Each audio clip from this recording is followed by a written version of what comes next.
Welcome all my fellow Washington brethren and sisters. I am your man and resident Washington football team fan, Lou. Thank you for joining me here on the Washington Football Report. Training Camp Confidential is what we will have during the 2021 Washington football team training camp session. Every single day, expect content. If there is practice, training camp, we will talk about it here and react to the things that went on. This is your one-stop shop for all things Washington football team training camp. Every single game in the preseason, we will be live directly after. If you're a part of the Mob Squad, we'll be watching the game together live. So again, if you're not a member of the Mob Squad, click the link down below. Download the app if you don't have it and become a member of the Mob Squad. We'll be watching these games and conversing with one another in our Mob Squad community. Stand up!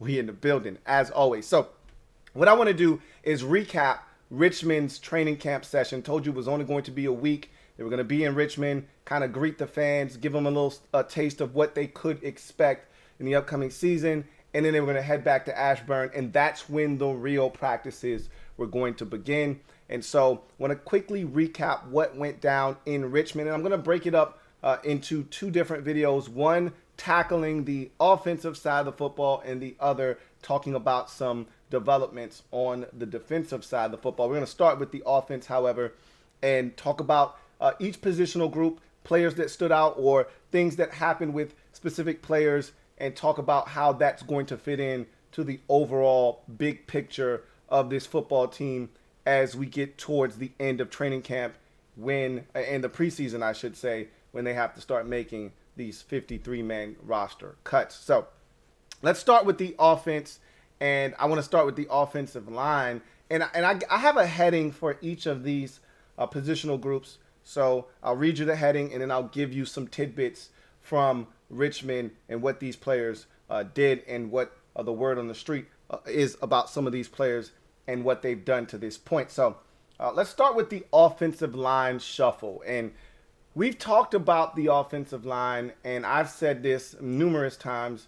There is a bit of a cause for concern because 60% of the offensive line is going to be brand new. Two guys on the offensive line, Sheriff and Chase Rouillet, are going to be holdovers from last year's Week 1 start against the Philadelphia Eagles. The other three positions, both tackle positions and left guard, are all going to be brand new starters. Now, Wes Schweitzer started a number of games for us last year, and if he's healthy, more likely than not, he'll be the starter Week 1 at left guard. However, he was not the starter Week 1 last year. So if you're looking back at last year's group from Week 1, we're going to have three brand new starters on the offensive line. That could be a cause for concern.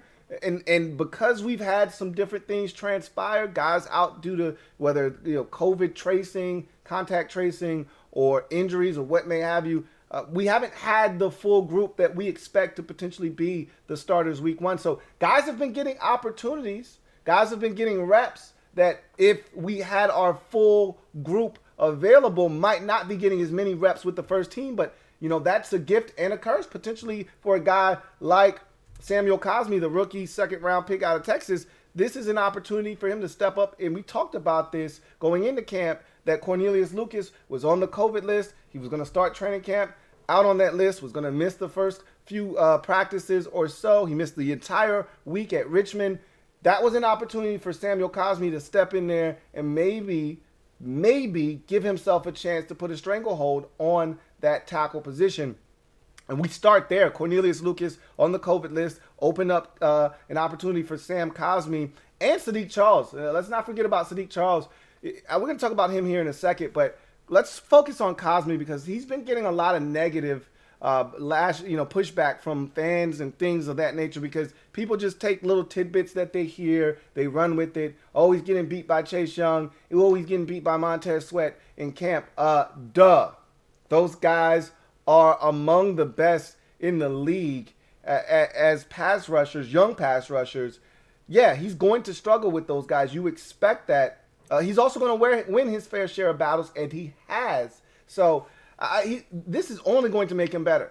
If he's not good enough to handle this and be able to, hit those bumps in the road, and Brandon Sheriff talked about this, like, hey, look, You got to wipe that one from your memory bank. They beat you, get back up and go after it again. Next rep. You can't let one play end up being two plays where you get beat. You get beat on one play, okay, it happens.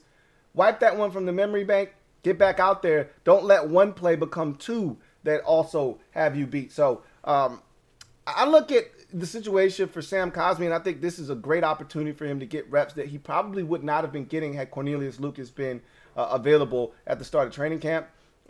These are invaluable reps, and you can't duplicate what he's getting right now. But Cornelius Lucas has been activated off the COVID list. We'll talk about day number 2 back at Ashburn, the first day of padded practice.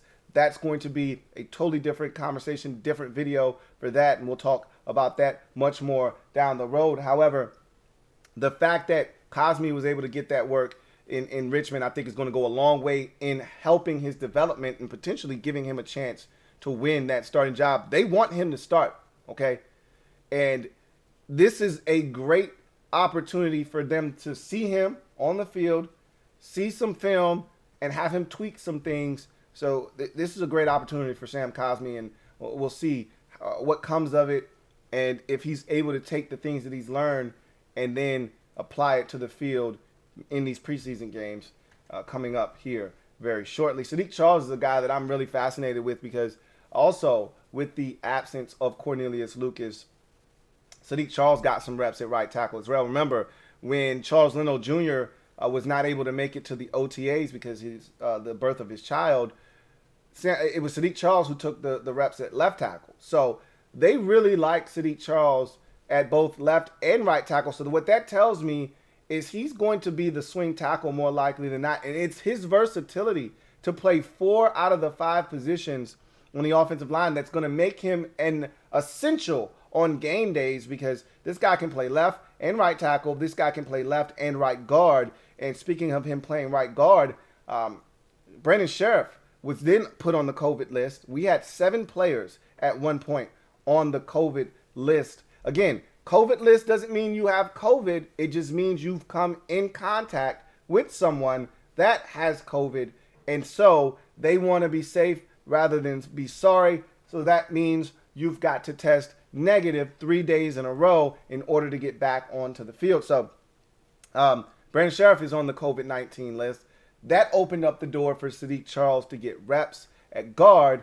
And from what I've been told, he looks way better at guard than he does at tackle. But not to say that he's terrible at tackle, but he looks to be a lot more stout, and there's a lot less ground that he has to cover inside than outside. So I think Sadiq Charles is a guy to keep your eye on as a potential starter at guard in the event that something goes down, or if one of these guys, probably pretty much Wes Schweitzer, they're not going to bench Brandon Sheriff, obviously.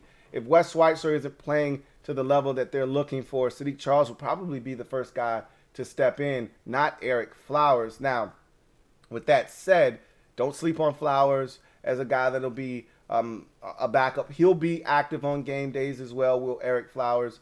But Sadiq Charles is the guy that stood out to me in Richmond because of his versatility and how well they felt like he did at guard. And the fact that he can play 4 out of the 5 positions makes him almost invaluable, especially on game days. He's just got to stay healthy at this point.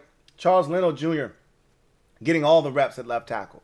So if there was any debate as to whether Leno Jr. was going to start at left tackle, I think we could put that to rest right now. Barring any kind of catastrophe, he'll be out there at left tackle. I think Wes Schweitzer is going to be your left guard. I think Chase Rouillet. I know Chase Rouillet is going to be your center, and Sheriff's going to be your right guard. I really think the only position truly up for grabs along the offensive line is right tackle. I really think that's the one, and it's really probably a 2-horse race, but you could easily slide Sadiq Charles in there, but I really think it's Sam Cosmi, the rookie, and Cornelius Lucas. I think those are the 2 guys really vying for that one spot that I think is truly available. I don't think that the left side of the offensive line is really up for debate. I really think that Charles Leno Jr. is going to lock down left tackle, and I feel like Wes Schweitzer did enough last year to separate himself from the rest of the group, and he's been getting all the first-team reps at left guard. I think that's been decided. We know what center is. We know what right guard is. I think right tackle is the only position that is truly up for grabs along the offensive line. QB battle. Let's shift gears to the quarterback position. Is there even a real QB battle? I've already said this. I don't think the answer is yes. I truly think that this is Ryan Fitzpatrick's job to lose. We've talked about this already. I've said this ad nauseum. I really don't feel like I need to continue to harp on this. But throughout the Richmond week, Ryan Fitzpatrick got most of the first team reps. Now, Taylor Heinicke did get some first team reps, but I'd venture to say about 85% of the first team reps went to Ryan Fitzpatrick, and the other 15 went to Taylor Heinicke. Now, Kyle Allen didn't get any first team reps, but we'll talk about him in a second. To me, so far, no good on the quarterback competition. All right, this is Fitz's job to lose. If with all the guys like Terry McLaurin talking about the veteran leadership and all the things that Fitz brings to the table, this is exactly what Ron Rivera wants. He wants a veteran in there. He wants a guy that's going to be able to lead this team. He knows this is a very young team. They're very impressionable. They need that kind of leadership. They need a veteran to show them the way. I can't see a way in which Taylor Heinicke is able to get the number one job before the start of the season. I just don't see that. Now, I think there is going to be at some point a time when he's going to have to play. This is Fitz's job to lose, guys. So this whole quarterback controversy and competition doesn't really exist in my mind. Fitz is the number one quarterback, and we'll go from there. We'll see what happens in camp, the rest of camp, and into the preseason. But barring catastrophe, and I don't see it happening, Ryan Fitzpatrick is going to be the starting quarterback of the Washington football team in week 1. Taylor Heinicke has been up and down to this point. He's had his good days. A lot of people spoke about that first day in Richmond and said, man, Heinicke looks way better than Fitzpatrick. And then day 2, it was a role reversal, and Fitzpatrick looked to be the superior quarterback. Heinicke struggled. And then Heinicke continued to struggle a bit. There were good throws and throws that you say, wow, that's why this guy has a chance. And then there were throws and decisions where you say, why in the hell did he do that? And, Ron, in the defense of some of these decisions by the quarterback, said, look, when there are no, consequences, guys take risks to see what will happen. Will a guy be able to make a play for them? What will this defender do? Things of that nature. You take risks that you normally wouldn't take in a game. I think some of that applies to Heinicke, but we can't be sure. There's not a large enough sample size. We don't know if his decision-making is great or not. So the fact that he's been up and down, the only way he's going to win this job is he has to be damn near flawless, and Ryan Fitzpatrick has to be regurgitating all over himself. And right now, Heinicke hasn't been, nor do we expect him to be perfect. And Fitzpatrick's not going to give this thing away. He's just not at this point of his career. So I think Heinicke is going to be an exceptional backup for us. And I'm confident that if he has to go in the game, he'll be ready. But I don't see him being the starter. Kyle Allen re-aggravated the ankle that required surgery from last year's broken ankle. He was playing actually well. Ron was talking about how well he was coming along. Then he re-aggravated the ankle. It's nothing serious. It's been termed as something that's day-to-day, but they're going to be, precautious with him because they want to make sure that he heals fully because, again, they may need him as well at some point this season. It's amazing that we talk about these quarterbacks, but we have zero confidence that any of these guys are going to be able to play all 17 games. At least I don't, which is a bit frustrating, but at the same time, you're being a realist because we went through so many quarterbacks and 2 out of these 3 guys were on the roster last year, and Heinicke barely finished a game. Kyle Allen played in 2 games before injuring himself. And, Fitz has always been a guy in and out of a lineup for various different reasons. So hard for me to envision any of these guys remaining healthy enough to play all 17 games. But Allen is a guy that I think Ron Rivera likes more than Heineke. And if Allen can get his act together from a health standpoint, I think he'd be in the mix as well. So we'll see what happens there. Running backs keeping things relatively quiet. The running back position hasn't been one that has garnered a ton of attention, unlike last year where, Gibson was a third-round pick. We were excited as fans, wanted to know what he was doing at every practice. It hasn't really been the case this year. No one's really talking about the running back position all that much because we are so fixated on the quarterback position, the offensive line, and the receivers, and hell, even the tight ends to a lesser degree because there's so much uncertainty there.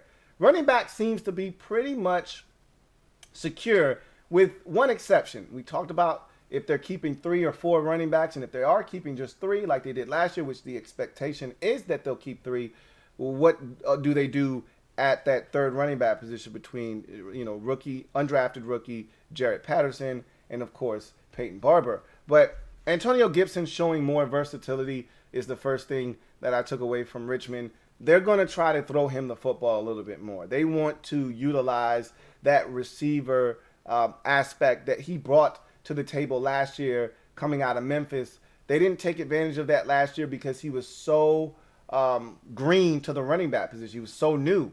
So they really wanted him to just focus on hitting his landmarks and the little intricacies of the running back position that he wasn't familiar with. That's what they wanted him to focus on. They didn't want to overload him last year. So there wasn't a lot by the way of throwing him the football. Well, that's looking like it's going to change this year. They've been trying to use him a lot more out of the backfield as a pass catcher. And so that's something to keep an eye on as we get deeper into camp. J.D. McKissic, clearly the number 2 running back right now, and it's not even close. So that's something else to take note of. And rightfully so after what J.D. McKissic did last year. Remember, he led this team in receptions a season ago from the running back position. Don't expect him to do that this year. However, there is no Alex Smith, no captain check down. This offense is going to be a lot more wide open with more targets to get the football to. So don't expect him to do that this year, but do expect J.D. McKissic to be number 2 on the depth chart when that is released, as he has clearly separated himself from the rest of the running back room in terms of the number 2 position. And then finally, Jarrett Patterson showing natural pass catching ability. One of the things that people tried to knock him on in college at Buffalo is that he wasn't that great of a pass catcher. Well, he's showing the ability to have natural hands. Didn't really have to catch it a ton at Buffalo because he was running it so effectively on the ground. Well, now he's showing the ability to catch it out of the backfield, which is going to be pivotal for him if he wants to get on the field, if he wants to win that third job. Yes, special teams is probably even more important than him catching the football out of the backfield. But guess what? If he's going to make this team and beat out Peyton Barber, he better be able to catch the football. He better have that versatility to be on the field on third downs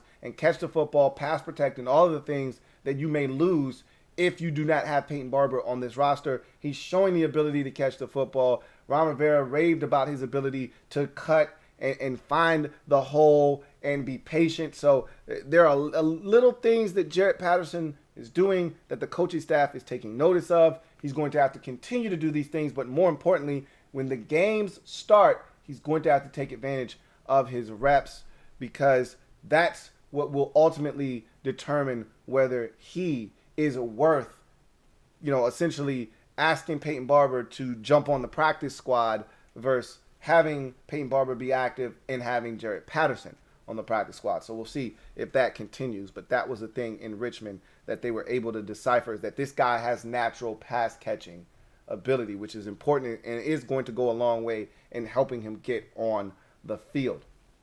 Wide receivers creating intrigue.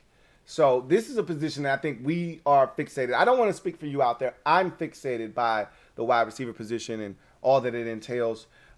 So let's run through the position quickly. There are so many receivers out there, but we know only 6. I'm hearing that there's a possibility for 7 receivers to make this team, which is crazy. But when you think about the circumstances, is it really crazy? We'll talk about that more as camp progresses. But Terry looks sharp.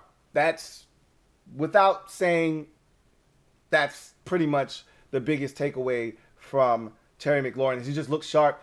He's worked on his route running ability. He's refined that. But the biggest thing that he wanted to work on was his release off the line of scrimmage. We talked about that already. I posted on IG about that. Showed you a clip of Doug Baldwin getting off the line of scrimmage, as a matter of fact, against us. And, he worked with Doug Baldwin over the offseason on his release. And you can tell that it's starting to benefit him. And so Terry he looks poised for a massive year. Massive year. And that's exciting if you're a fan of this football team. Curtis Samuel on the COVID list after missing the start of camp with a groin injury. Remember, he had a groin back in OTAs, so they were taking it slow with him. I thought he would have been ready for training camp, but obviously they don't want to rush him. Rivera said, look, this guy already knows the offense. We're familiar with him. We know what he's capable of, so we don't need to rush him to get him back on the field to see what he's going to look like in this offense. We already know. We had him in this offense before. We know what he's capable of, so we're not going to rush him. We're comfortable with him, healing up. At some point he'll get back on the field, and we're fine with the progress that he's making. We don't need to rush him. But that's giving other guys opportunities like Dyami Brown, like Adam Humphries. And speaking of Adam Humphries, he's showing that connection with Fitz that we knew he had from his Tampa Bay Buccaneers days. Those two have a synergy there.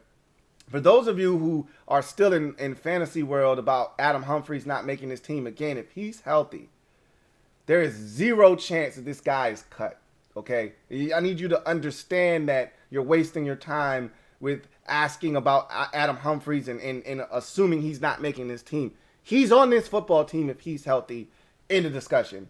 And I think just the rapport he and Fitz have on the field, and Rivera's already talked about that. There's no way he's getting cut. They brought him here for a reason. I told you, I liken it to when Rivera brought Peyton Barber here from Tampa Bay. He's seen Peyton Barber from afar as the coach of the Panthers, respected his game so much that he's like, I like that guy. I would love to coach him. Same thing with Adam Humphries. That's why he's here, and I don't think he's going anywhere, and he's showing that connection with Fitz. That's going to be one of the biggest reasons that he is here. Okay, AGG, inconsistent with beating press coverage, but looks a lot more comfortable. He's even said as much that he's a lot more comfortable this year. His brain was kind of scattered last season, dealt with injuries, so that made things even tougher. Well, the thing that was a knock on him coming out of college was that he couldn't separate from, physical press coverage. Well, he didn't see a ton of top-notch corners when he was playing at Liberty. You get to the NFL, all these guys are good.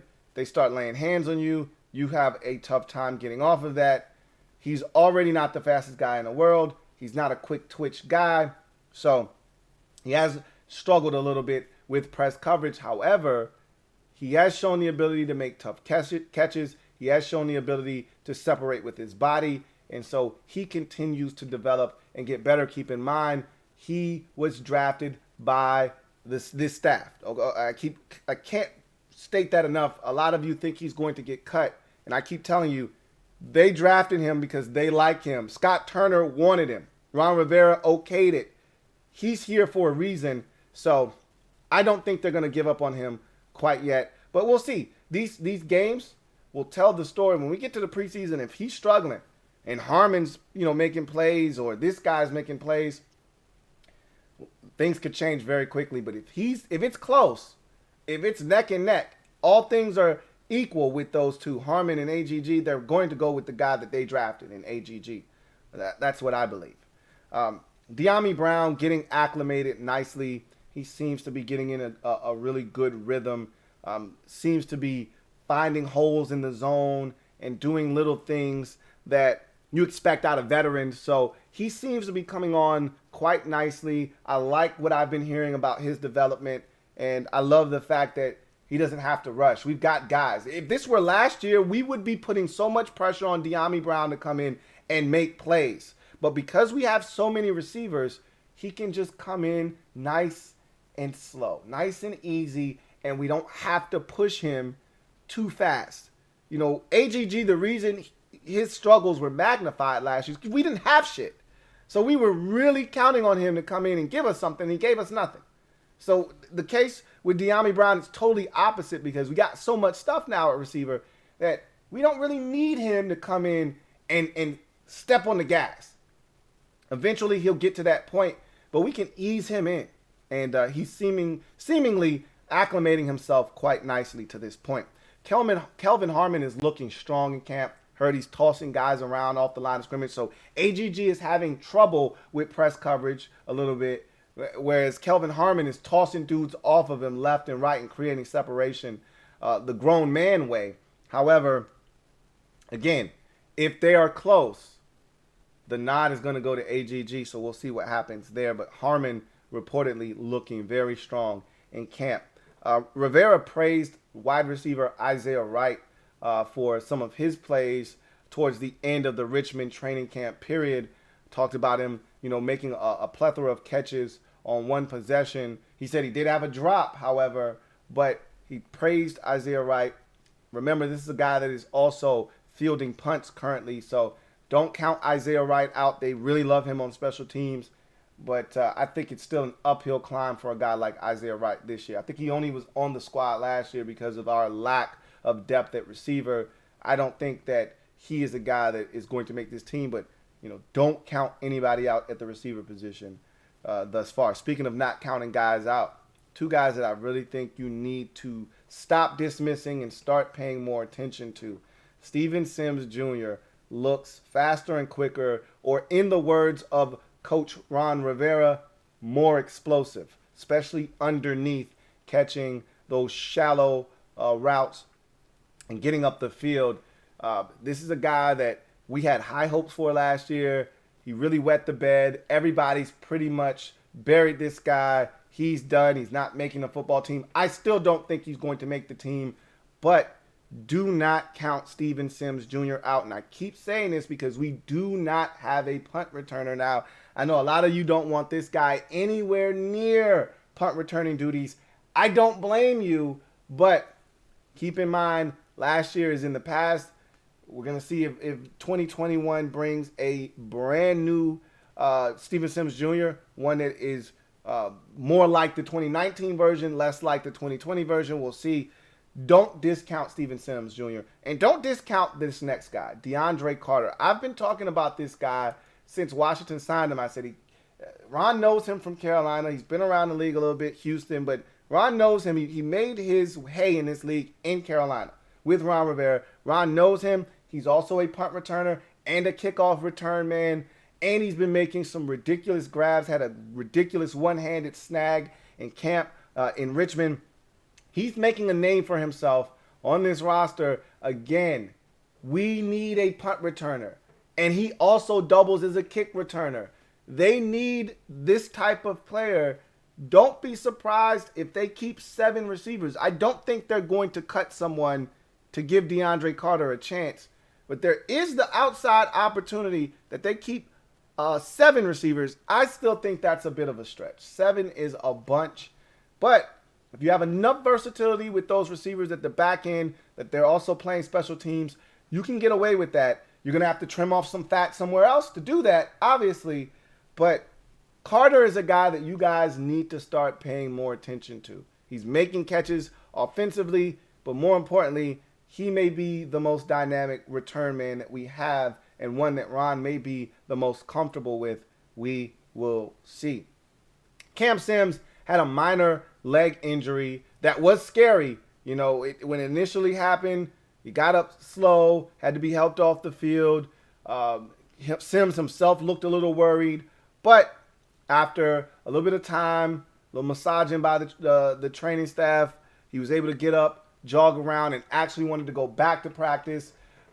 Head strength and conditioning coach Ryan Vermillion, or head trainer Ryan Vermillion, was like, nah, it's training camp, bro. Relax. Had it been a game, he might have been able to come back in, but being that it's training camp, they wanted to take it easy. He's listed as day-to-day, so nothing really major there.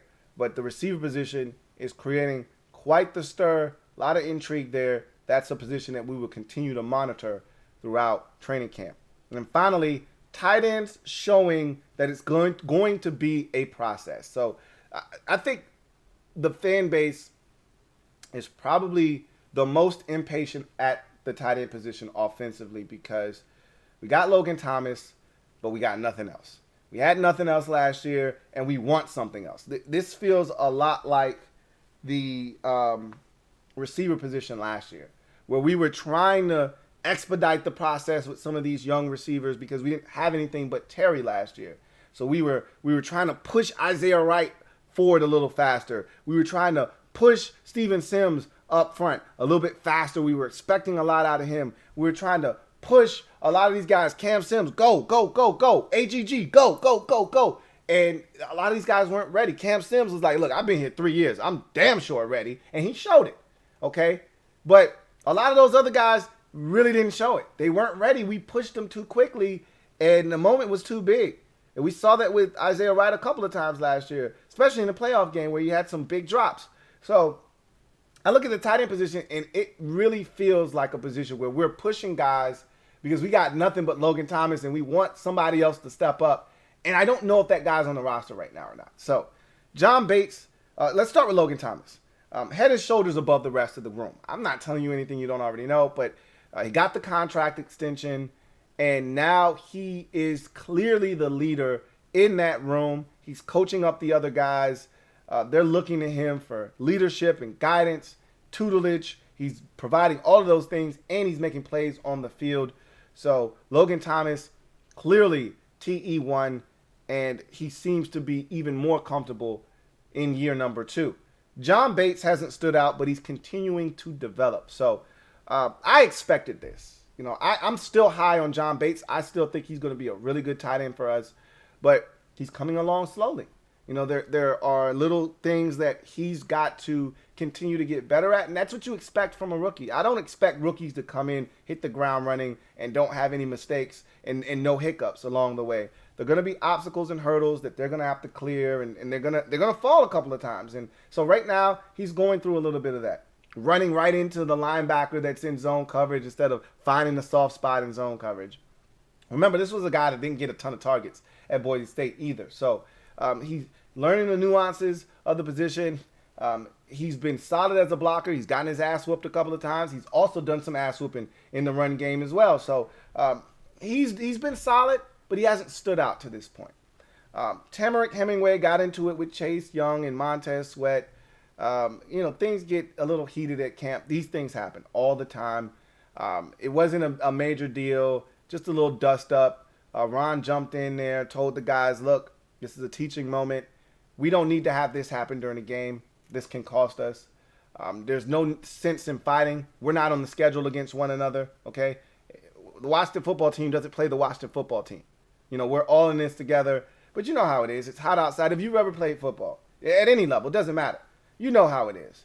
You're in training camp, dead heat of the summer, tempers flare, it's already hot outside, you're aggravated, you feel like somebody did something a little dirty, or you feel like somebody's talking too much shit. It happens. But look, the Giants just had a whole brouhaha, a brawl essentially at practice, in which their coach was livid and went apeshit, had them run and do push-ups and all kinds, sent some guys home, sent the coaches inside. It was a mess.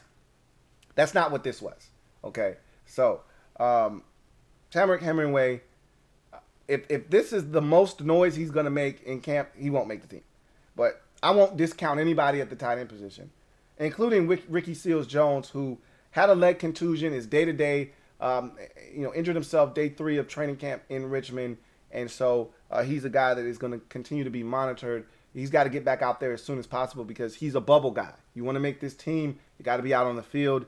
The best ability is availability for Ricky Seals-Jones. He's a guy that I thought was going to be our third tight end, but I look at Samis Reyes, and that's where we're going to transition to right now. He's catching the ball well in space, but right now he's still adjusting to route running and catching the football in traffic, and that's the physicality of the game, which is something that we talked about when he first was signed. Like, hey, he looks like Hercules, body by Adonis. Yeah, but all of that is cool until you start getting hit in the mouth. This is a basketball player. He's not used to physicality. He's never played football before, so there's a different level of physicality, and then you add in all of the elements of having to think, what am I supposed to be doing here?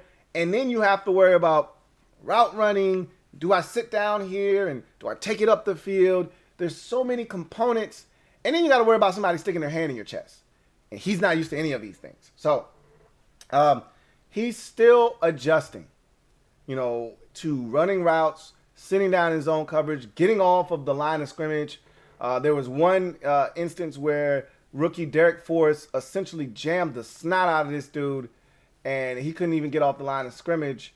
And, there's another play in the red zone where he gets jammed up, and Derek Forrest is able to jump a route because Sammy Reyes couldn't even get into his route because he got jammed up at the line of scrimmage, deflect the football, and he got picked off in the red zone. So he's still adjusting, but he's been outstanding as a run blocker, which is actually surprising to me. I thought he'd be farther along as a pass catcher and the blocking aspect would be a little bit behind, but he's actually really, really good to this point as a run blocker, and he's lagging behind in the pass catching department. So Reyes is intriguing. I don't know what to make of him yet because I don't think they can cut him and not have him end up on another roster. Now, it's his choice. If he gets cut, he could opt to sign on to Washington's practice squad and just stay in Washington. This is home for him. Remember, his girlfriend lives here. Washington has been home, which is why he chose Washington when the process started. He could have gone to Kansas City or Atlanta. These were teams that were interested in signing him. He chose Washington because it's home. So even if he doesn't make the team and they say, hey, look, we really like you, we want to continue to work with you, he may decide to be on Washington's practice squad instead of taking an active roster spot with someone else. But, money talks and everything else walks. Someone says, hey, I'll offer you X, Y, Z in a roster spot. He may not be able to turn that down. So Washington could be in between a rock and a hard place. Here's the interesting thing. He just injured himself first day with pads on, and that is all Washington needs is a minor tweak to say, hey, no, you're hurt, man. Sorry. They did the same shit to Cam Sims, remember? Sims tweaked his ankle in the third preseason game. They shut him down for the entire year, put him on IR. The dude could have been back in less than a month, but they decided he's not making our football team, but we don't want to lose him. We're putting him on IR. Sammy Reyes just got injured. It's a part of the business. It's a dirty, nasty, dastardly part of the business, but it's a part of the business. Dude tweaked something. He could be back in 3 or 4 weeks. It's not a big deal. They don't need to IR him, but they don't want to lose him, and they know he's not going to make the football team. You IR him. I'm just saying, we'll see how serious Sammy Reyes' injury is, but that's all they need. They just need a little bit of space and opportunity to be able to go in there and find a way to keep this guy around, and that may be the way that they do it. We will see. But that's the Richmond camp in review of the offense. We will switch gears, go to the defensive side of the football. But remember, I am a Washington fan, etched in burgundy and gold. My Washington spirit will never die. Washington spirit will never fold. Until we meet again, hail to our beloved Washington football team. Remember, we are going to cover the Washington football team training camp wall to wall here on the Louie Tee Network. Training camp confidential. So I'm back like cook crack. I'm ready to hit the ground running as I told you I would be when I got back. So that's the offense. We'll jump on to another video and we'll tackle the defense, and then expect Ashburn coverage starting today. We'll start with day number 2 in Ashburn with the pads going on. Look for a video at some point today with that as well. But in the meantime, keep your eyes peeled for the defensive video that goes along with this offensive video. I'm your man, Louie Tee. Get off the bench and get in the game and kick it with me, your man, Louie Tee. Until next time, you guys have a good one. LouieTeeNetwork.